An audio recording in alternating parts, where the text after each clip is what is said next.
hello everyone, it is the me, GamePinguin21, and today, well, rather than going through the usual Twitter stuff, I'm trying to see if I can make a smaller video, but from just one tweet, because this tweet was the more interesting one to talk about this week, because, well, yes, there is the whole UZ argument, but I have a whole Hardman Smith video for that, so don't worry, that will be probably coming out Tuesday. But I wanted to talk about this, because this is one of the more interesting conversations to have, and has the dumbest takes that I could possibly imagine on this subject. Now, again, what am I talking about? Well, thereby a user on Twitter by the name of Zubby Tech decided to throw his 2 cents in on what the problem is with Sony and why they are losing a ton of fucking money. Now, I think to most people it's clearly obvious what it is, and their solution is to try to port to PC. Tech doesn't think that porting to PC will fix the issue. Very interesting. But we'll get more into that later down the line. Of course, this intro would not be complete without me shilling for myself. Overall, I will be releasing another video quite soon, that being my newest music single, Oh to My Friday Nights, because I wanted to release it around this time, because this is important to me.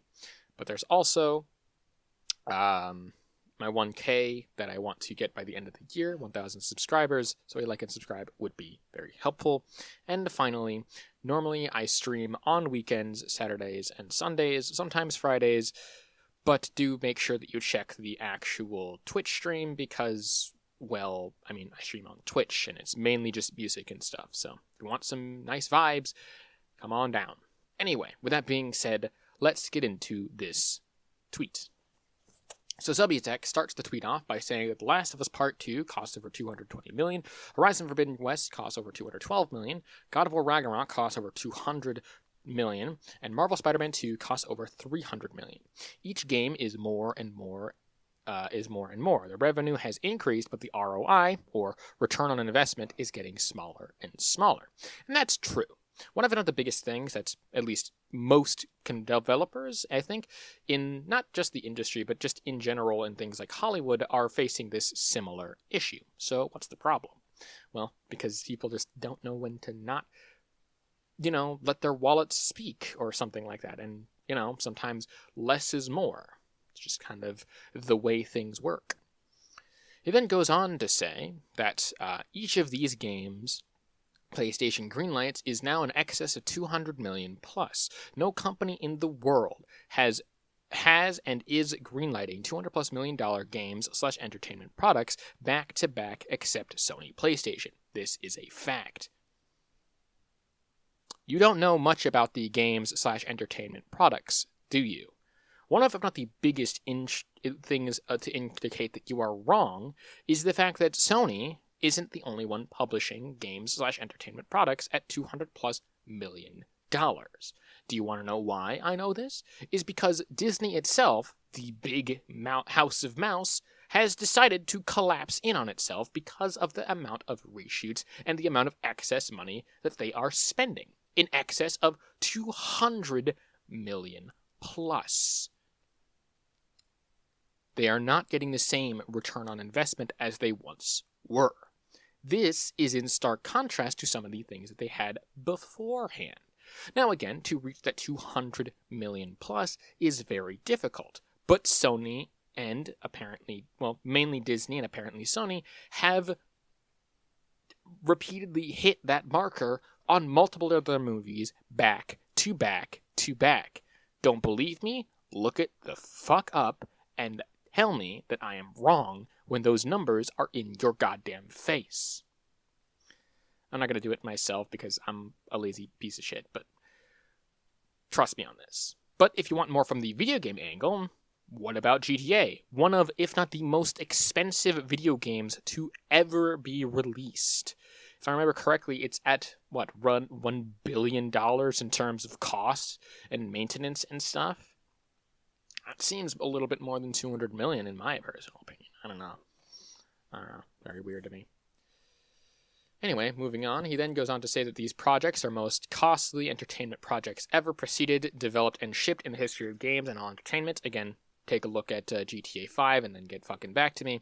Porting to PC, even day and date, will not fix this issue. In fact, day and date will make even less revenue. Yes, because opening up your products to a new market that is ready and willing and has proven to be ready and willing, not once, not twice, but multiple times over the course of the entirety of that you've exceeded this, right? Those are sales that you would get because those people want it on their product. They will somehow make less revenue because of this. Getting 3 to 4 times the current audience that you have will make you less money. That's not how this works. This right here is Sony PlayStation's huge problem. Bottom line, plain and simple, is not sustainable. It will never be.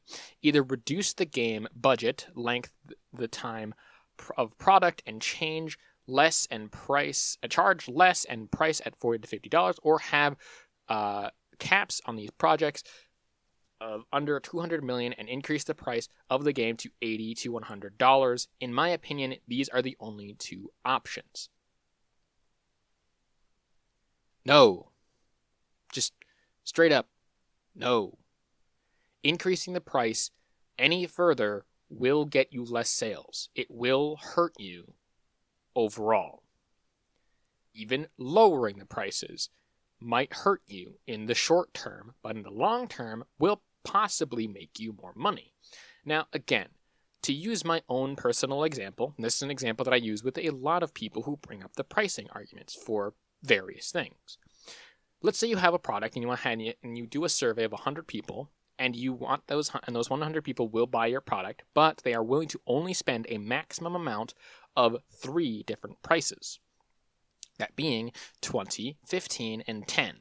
Now, if 50% of those people take the 20, then around 30 to 35% take 15, the remaining percentage takes the 10. Which price do you think is the most profitable? Now, if you basically immediately went ahead and said 20, you are fucking wrong. Because you make the same amount at $20 versus the $10. Do you want to know how I know this? Is because at $10 for 100 purchases, you get $100. At $20 for 50 purchases, you get $1,000. I think I said $100 before, I misspoke. I mean $1,000 at the $10 and the $20. Why? Because no one is willing to go above a specific price point. So you basically kneecap and have your market. But what about the $15? Surely that's going to make around $1,000. Nope, it makes around $1,750. Again, this is rounding-ish, and this is in before profits and stuff. But we're going to, for the sake of this example, assume that those are your profits. $1,000 might not seem like a lot, but that's with just 100 people, which isn't a big number to begin with. Again, if we were to say double that amount, say triple that amount, and keep the percentages the same, the $15 would skyrocket into the stratosphere with the amount of money that you could make. Literally 5 to 15% more money because you get those 80 to 85 people buying your product. That's just how statistics works. Opening up your product to a bigger audience at a price that, is very reasonable will get you more money. Just how that works. And I think the last 2 lines of this are the most insane because he says, PlayStation's future is critical to what the next CEO says, and whatever he says, I hope that he decides that it doesn't hurt the console and that it's best for the developers and studios. Notice how he doesn't say it should be the best for the consumer. I know that a lot of people say that they don't care about the consumers, but they care about the money about those consumers. But here's the thing. If you increase those prices, those consumers will not buy, which means that you have no more money, which means that you don't have any more income, which means that you can't pay those developers, which means that it will hurt your console ecosystem because you have no developers to develop for that console. It's just how it is. It's very telling, those last 2 lines.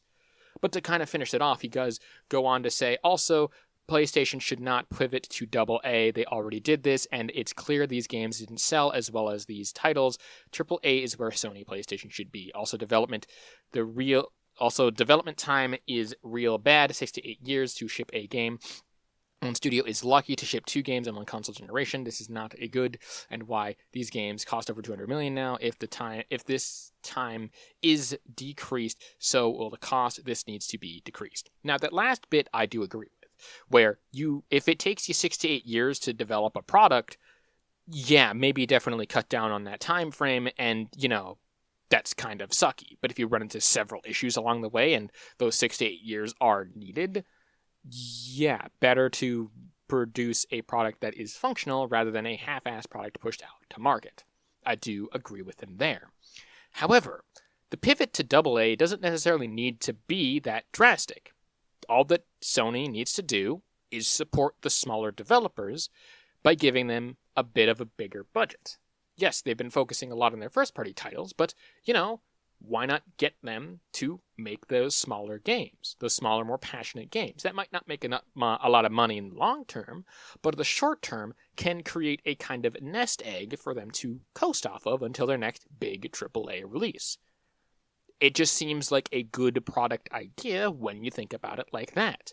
Releasing a bunch of smaller products that are very sustainably good, that have a short lifespan, but you are releasing consistently in terms of content, that's a good plan and a good idea. But if you are consistently releasing garbage, and huge garbage that costs a lot of money, you're going to end up pretty much like Disney is currently. So, yeah. One of the other things that I wanted to talk about in this context is some of the replies. For example, Leo Prince here says, Zubby I've been saying this for 2 years now. Games need to be $100. At $100, they don't have to go to PC, which that's what I think of that. All DLC should be free, and Sony wouldn't have to invest in live service to try to subsidize their single-player games. $100 also puts them at $1 billion revenue at 10 million sold. So, again, putting the problem of the company trying to make more money on the consumer will not work in the long term. You are even assuming that they can break even at $100 when those same games don't even sell that many copies in the first place. Some of those games do, and they take a while to reach that number. But here's the biggest thing. That $100 is unsustainable for the amount of money that you're playing. And again, it's unsustainable in the sense that $100, most people are not looking to do that. They would be looking for lower prices. That would make them even more, well, not even more money. It would make them a lot less money. Some people then say prices should increase in terms of Hamane here. People expect the same release schedules as last gen with classic 5-year console cycle. Today, undoubtable. Games take way longer now. People won't accept AA on PS5 or Series X. It's a death spiral. And yet, some of the most profitable games within the last couple of months of 2024 were indie and AA games. Very few AAA games last year reached the amount of numbers that both Palworld and Helldivers 2 have reached. They literally made way more money and costs way less than the money that they were put into. If I remember correctly, Pocket Pair needed this game to succeed, and so went to early access to try to save their company, and then made all of their money. One of their developers was working at a fucking coffee shop when they found him. If that doesn't scream that studio was so fucking surprised when they made all the money and then some, don't you think that smaller games developed well by people who are actually fucking passionate about the industry will make money if they have the correct backing behind them. What the fuck kind of stupidity am I reading right now? And I think that this is the most egregious one right here. One William Green, which is kind of how I found this thread in the first place, where he said, "We would all pay $80 to $100 without thinking twice if they did it. All those games mentioned in the comment are absolutely amazing. If you want that quality, you're gonna have to pony up. And I'm honestly okay with that if they keep producing hit after hit after hit."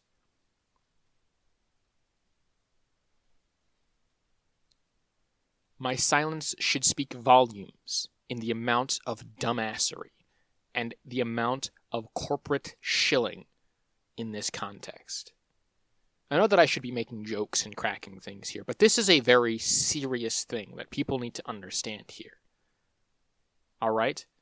This is a very dumb, stupid argument that literally makes no sense on any conceivable level. Porting to PC might not fix the initial issue, but it will fix one of, if not the longest standing issues that consoles have had for 5 ever. That is long-term sustainability. Consoles themselves are very much so, well, mainly technology itself, is very much so exceeding at a rapid pace. And maybe at some point, consoles and PCs were very neck and neck. But whereas consoles get incremental upgrades every 10 to 15 years, and oftentimes those incremental updates are started 5 years before they are initially released, therefore making their content, well, not really content, but their software and hardware 5 years out of date, the PC is constantly improving. And again, that might just be from someone who knows a lot about PC gaming, like myself. But overall, if you are willing to pay $80 to $100 for games like The Last of Us 2 and God of War Ragnarok, good on you. Be that pay pig. And shill for that company that decided to lose 10 million, billion. It lost a lot of fucking money and had to drop around 8% of its workforce.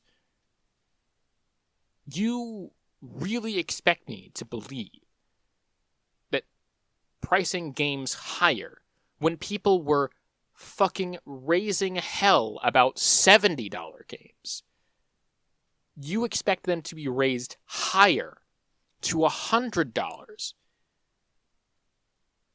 People would fucking lose it even more, and the company would make less money because they would be pricing people out of the things they would want.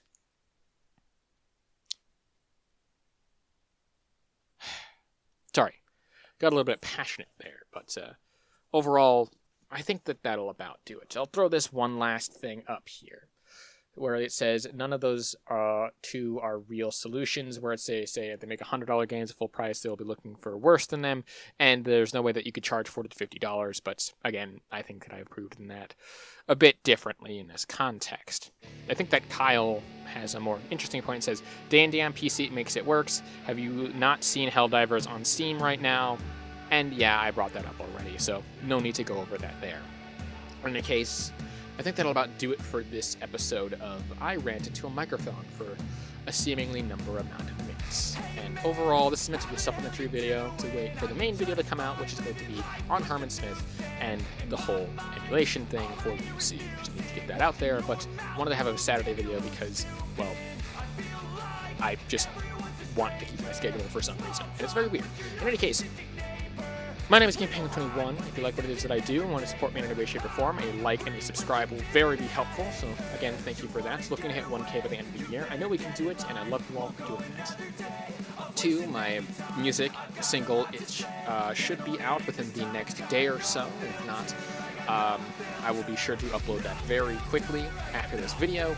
And 3, I do stream, so come and check me out there. Overall, what is my final thoughts on this opinion? It's bad, and it doesn't deserve any more attention than I just gave it before. Anyway, thank you all so much for watching. Kind of giving it anyone, like I said, and a peace. Off.